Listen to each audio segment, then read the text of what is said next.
Let's go for a ride. My name is George Lass.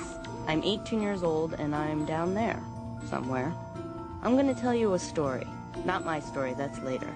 This is just a story. Ready?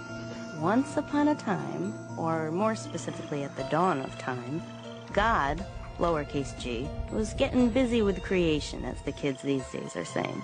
He gave Toad a clay jar and said, "Be careful with this. It's got death inside." Pleased as punch and oblivious to the fact that he was about to become God's fall guy on the whole death issue, Toad promised to guard the jar. But then one day, Toad met Frog. "Let me hold the jar of death," or whatever you call it, Frog begged. With a nod to Nancy Reagan's pearl of wisdom, Toad just said no. But Frog was determined, and after much whining, Toad finally gave in. "You can hold it, but only for a second," he said. In his excitement, Frog began to hop around and juggle the death jar from one foot to the other. Frog was an asshole. "Stop!" Toad cried out, but it was too late. Frog dropped the jar and it shattered to the ground. When it broke open, death got out. And ever since, all living things have to die. Makes you wonder how much better the world would be if Frog stuck to hawking beer. So there you have it. The mystery of death finally revealed. We all die. Some of us sooner than later. For me, it's going to be much sooner. But that's only the beginning of my story. That's not me.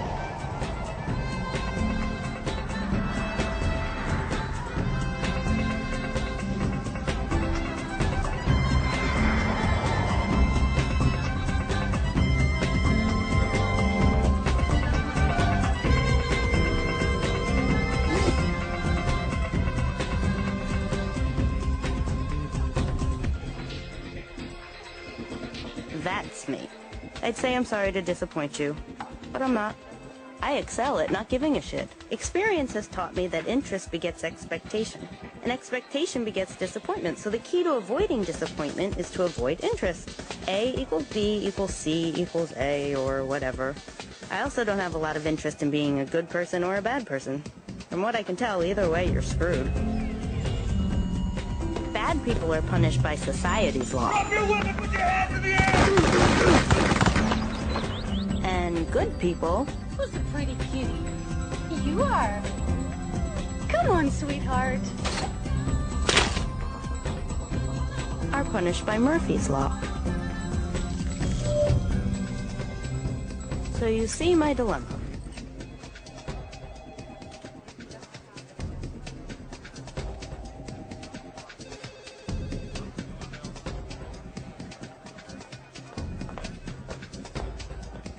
Georgia Lass? Hi, I'm Dolores Herbig, as in Herbig, brown eyes. I'll be your happy time career counselor. Why don't you come with me?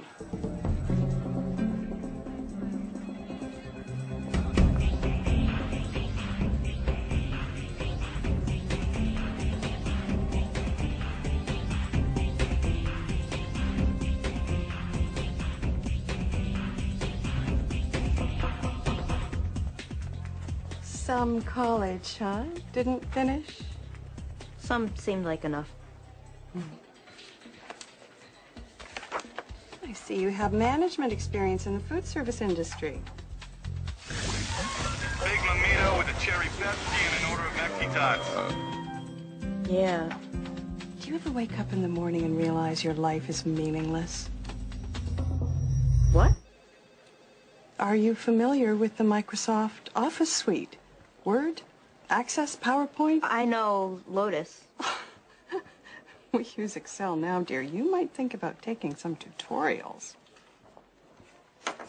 I'm going to get straight to the point. What kind of work are you looking for? I don't know what's available. For you, we have clerical positions. Reception, data entry. I was told to ask about being an executive assistant.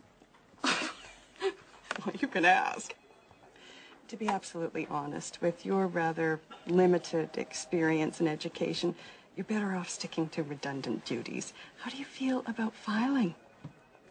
I never thought about it. Maybe you should. Can I make an observation? I haven't seen you smile once since you set foot in this office, and a sunny disposition goes a long way in any line of work, especially here at Happy Time. Trust me, no employer is going to want a sad sack on their hands. Look at me. I certainly wouldn't have gotten as far as I have. How far is that? I beg your pardon? How far have you gotten? I mean, it's not like this is a corner office with a view, and like every day you have to find jobs for people, most of which are probably better than yours, and that has to suck. I bet they don't pay you much either.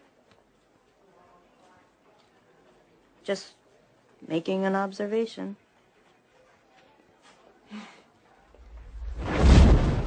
How'd things go today?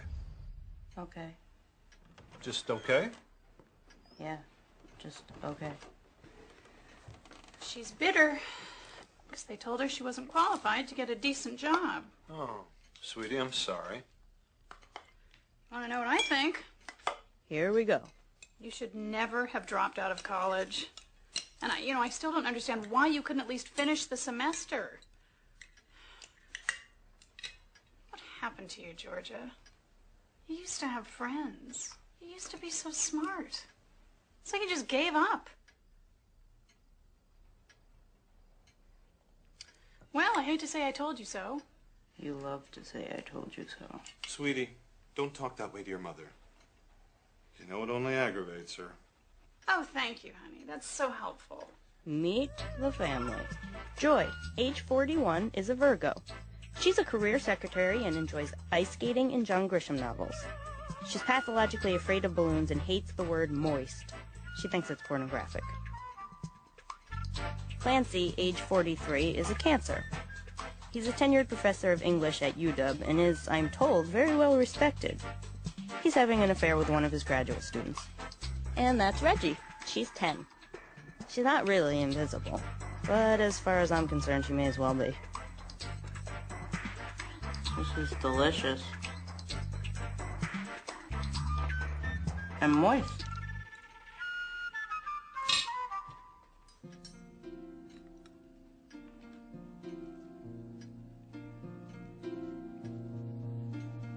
When I was little, my mom told me Santa Claus didn't exist. Neither did the Easter Bunny, the Tooth Fairy, or the Great Pumpkin. Even though she didn't say so specifically, I just sort of assumed God didn't either. Otherwise, I'd probably be praying right now.